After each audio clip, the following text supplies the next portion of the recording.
संत शिरोमणि प्रवचनमाला विगत समय से आप सबके बीच में प्रारंभ है।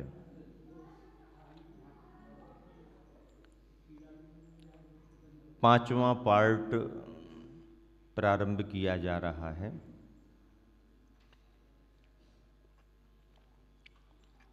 इस प्रवचनमाला में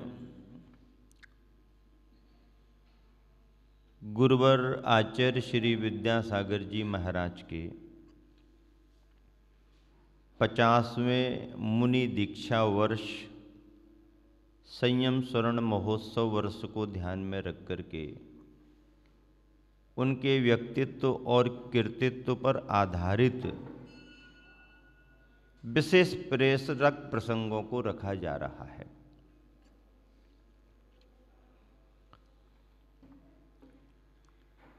इस प्रवचनमाला का उद्देश्य है मुक्तिगामी अपराजेय साधक के व्यक्तित्व कृतित्व का परिचय सभी को प्राप्त हो। बहुत सारे पहलू ऐसे होते हैं जो हमारे तुम्हारे ख्याल में नहीं आ पाते हैं। देखने का नजरिया भी हम वैसा नहीं बना पाते हैं।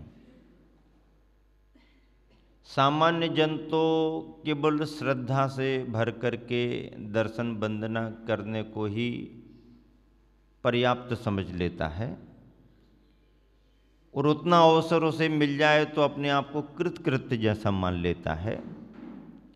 लेकिन ज्ञानी विज्ञानी लोग परंपराओं को समझने वाले लोग, शास्त्र और सिद्धांतों को समझने वाले विद्वान, गुणीजन मुनिजन जब गुरुवर की चर्या को बारीकी से देखते हैं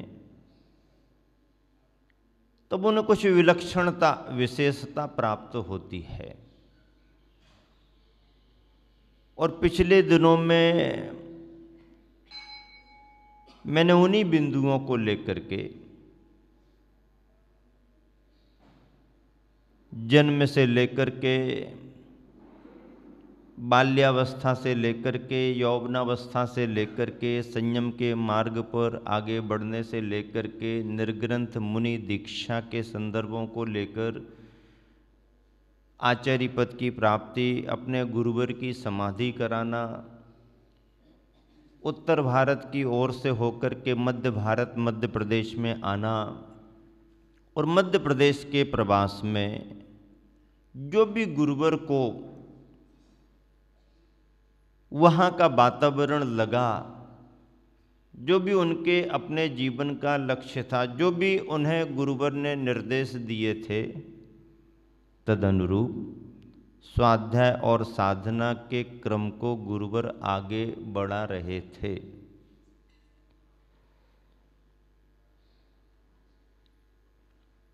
ऐसा नहीं है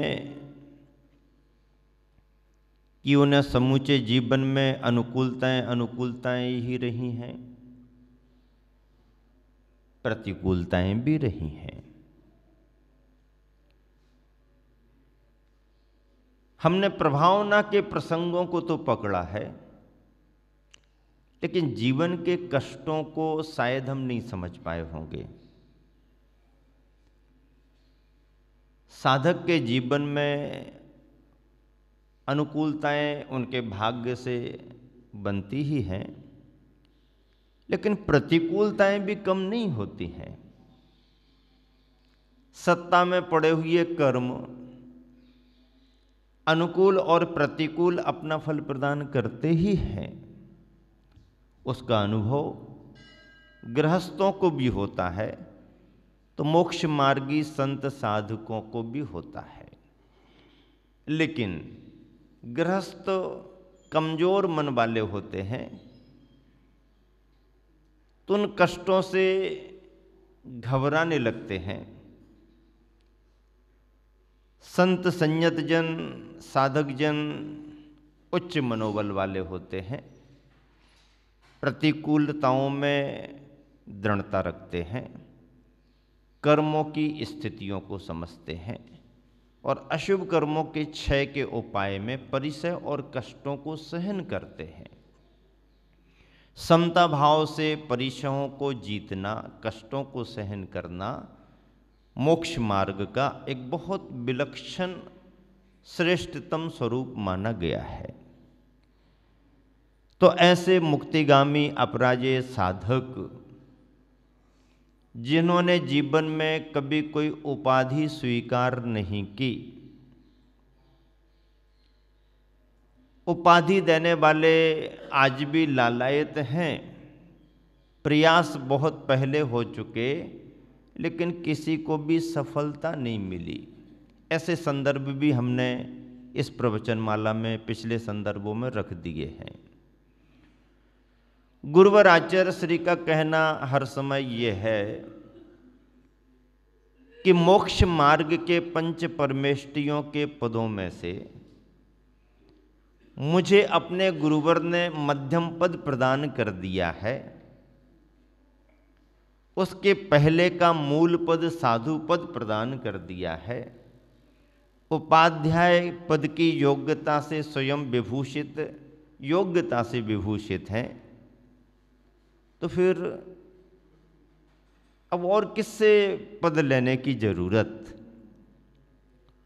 और इन पदों से बड़े पद और अच्छे पद और क्या हो सकते हैं?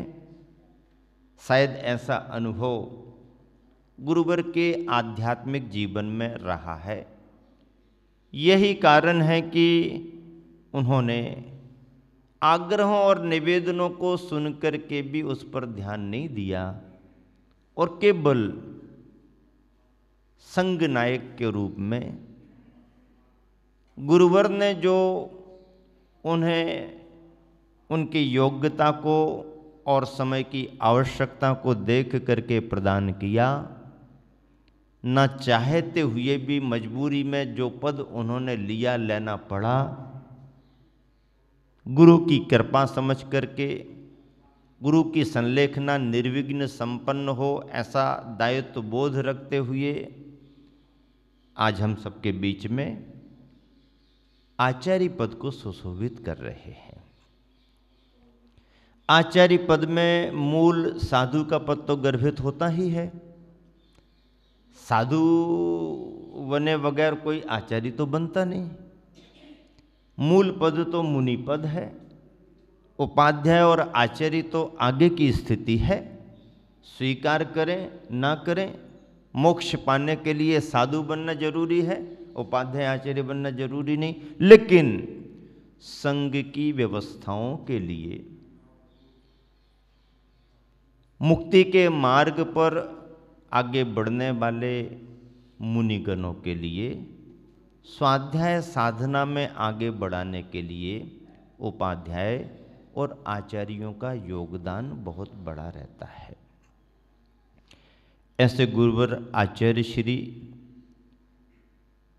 जिनकी प्रसिद्धि इतनी हो चुकी है कि अब नाम लेने की जरूरत नहीं पड़ती है, केवल हम और आप ये कह दें कि आचार्य श्री ने कहा है तो एक ही मुद्रा दिखाई देती है कि आचार्य श्री ने कहा है, यानी कौन से आचार्य ने कहा है। ये प्रसिद्धि सहज प्राप्त नहीं हुई। 50 वर्षों का लंबा सफर है, 50 वर्ष की साधना है, स्वाध्याय की चिंतन की गहराई है, साधना की सच्चाई भी जुड़ी हुई है।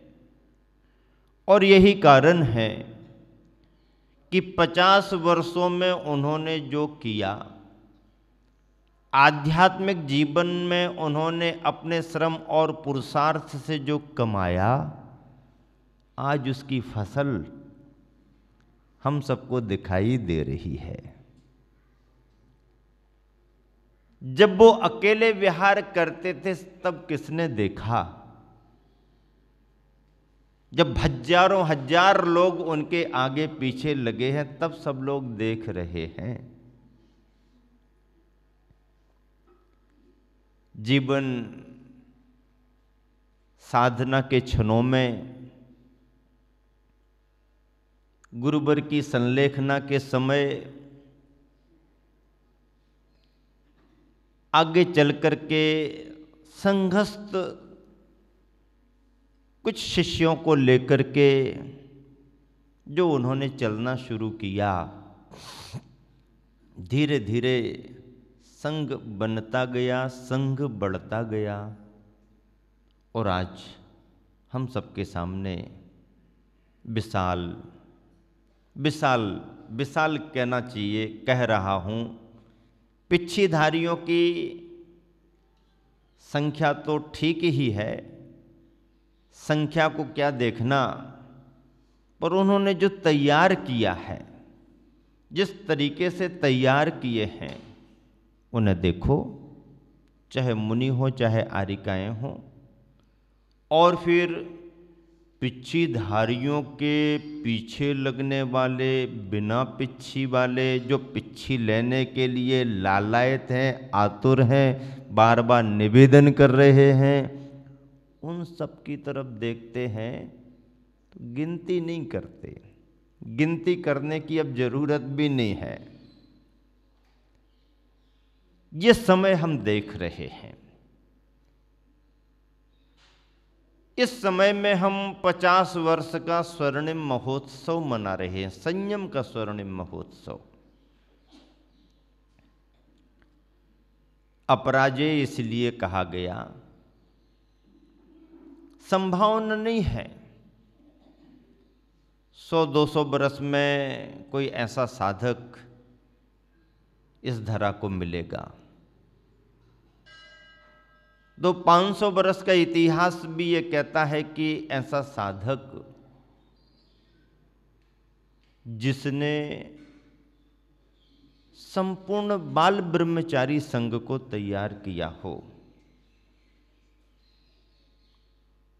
साधना में और भी बड़े बड़े साधक हुए हैं, मिल सकते हैं, पर जिन्होंने अपने पुरुषार्थ से, अपनी भावना से संघ को व्यवस्थित बनाए रखने के लिए बाल ब्रह्मचारी संघ तैयार किया। हजारों वर्ष का इतिहास ऐसा नहीं बतलाता, इतिहास नहीं बतलाता, न कोई शिलालेख कहता है, न कोई ग्रंथ की प्रशस्ति कहती है। इतिहास में छानबीन खूब हुई है, हो रही है, कहीं कुछ होता तो मिलता। विद्वान बहुत हैं, खोजबीन करने वाले बहुत हैं, पुरातत्ववेत्ता बहुत हैं, पर अभी तक नहीं मिला, ऐसा कोई उल्लेख नहीं है। ये श्रेय केवल और केवल एकमात्र गुरुवर आचार्य विद्यासागर जी को जाता है। प्रशंसा की बात नहीं है, सच्चाई को बताना ही पड़ता है। आचार्य श्री ने कुछ ऐसा ही तय करके संघ को तैयार किया कि बाल ब्रह्मचारी ही तैयार करेंगे, सो ऐसा नहीं है। गृहस्थ भी उदासीनता की श्रेणी में आकर व्रती बनकर 7-7, 8-8, 10-10 प्रतिमाओं को लेकर के आज भी सैकड़ों की संख्या में हैं। ग्रस्तों का मोक्ष मार्ग गुरुवर ने आगे नहीं बढ़ाया, ऐसी बात नहीं। तो फिर अपने संघ में ग्रस्तों को दीक्षित क्यों नहीं कर लेते हैं? प्रश्न कर सकते ना, आप लोग कर सकते हो। हम भी तो अभ्यास कर रहे हैं, हम भी तो तैयारी कर रहे हैं, हम भी तो मोक्ष मार्ग पर आगे बढ़ना चाहते। फिर आचार्य श्री हमको क्यों नहीं रख लेते हैं अपने संघ में दीक्षित करके? तो आचार्य श्री कहते हैं कि गृहस्थों को दीक्षा देने का निषेध नहीं है, उनका भी मोक्ष मार्ग है, गृहस्थ भी मुनि आरिकाएं बनते हैं, और ऐसी संख्या उनके सामने है भी जिन्होंने निवेदन किया है। पर आचार्य श्री का कहना यह है कि संघ जिस तरीके से तैयार है उसमें वृद्ध यदि दीक्षित होकर के आते हैं और वृद्धावस्था में दीक्षा लेकर के रहते हैं तो नई पीढ़ी और पुरानी पीढ़ी के उठने बैठने में, आहार विहार में बहुत फर्क होता है। चर्याएं बराबर भी करें तो भी उम्र का असर होता है। तो जैसे क्लास में एक एज बराबर के हिसाब से चलती है, तो उस हिसाब से फिर वृद्धों का मोक्ष मार्ग कैसे आगे बढ़ेगा। तो आचार्य जी ने तो कई बार कहा कि यदि दृढ़ता है और उतनी तैयारी है तो ग्रुप बना लें, और 8-10 यदि तैयार होते हैं तो उनको दीक्षा दे देंगे और वो अपना हमारे संरक्षण में, मार्गदर्शन में आहार विहार करें। कौन मना करता है। अब ऐसा कहने के बाद में उत्सुक कम होते हैं। हाँ आचार्य जी कैसे चलेगा, क्या चलेगा, कैसे चलेगा, क्या चलेगा। तो भाई फिर तो आचार्य जी फिर आप जल्दी क्यों नहीं आए आप आ जाते तो हम दीक्षा ले लेते। ये तो अपने अपने भाग्य की और समय की बात है। आज के इस संदर्भ में जबकि राजस्थान के बागड़ प्रांत में शीतकालीन प्रवास करते हुए कलिंजरा में 5वीं प्रवचन माला संत शिरोमणि के रूप में प्रारंभ हो रही है। आप सभी इसका लाभ ले रहे हैं। ध्यान से सुने और समझें इन तथ्यों को, क्योंकि संत शिरोमणि प्रवचन माला का नाम रखने में मेरी रुचि इस तरह की रही कि गुरुवर ने बाहर से तो कोई उपाधि स्वीकार की नहीं है, पर स्वीकार न करते हुए भी एक संबोधन तो उनके जीवन से जुड़ ही गया है। चाहे वो मना करें और चाहे ना करें, उन्हें इसकी अपेक्षा नहीं है। किसी ने कहीं घोषित भी नहीं की, कहीं किसी मंच से इसकी घोषणा भी नहीं है, कहीं कोई लिखित पत्र भी नहीं है, लेकिन प्रत्येक व्यक्ति के मुख पर यदि कोई प्रेरणा का संबोधन, प्रभावना का संबोधन और आत्मीयता सम्मान का संबोधन गुरुवर के जीवन से जुड़ गया है, तो वह संत शिरोमणि का है।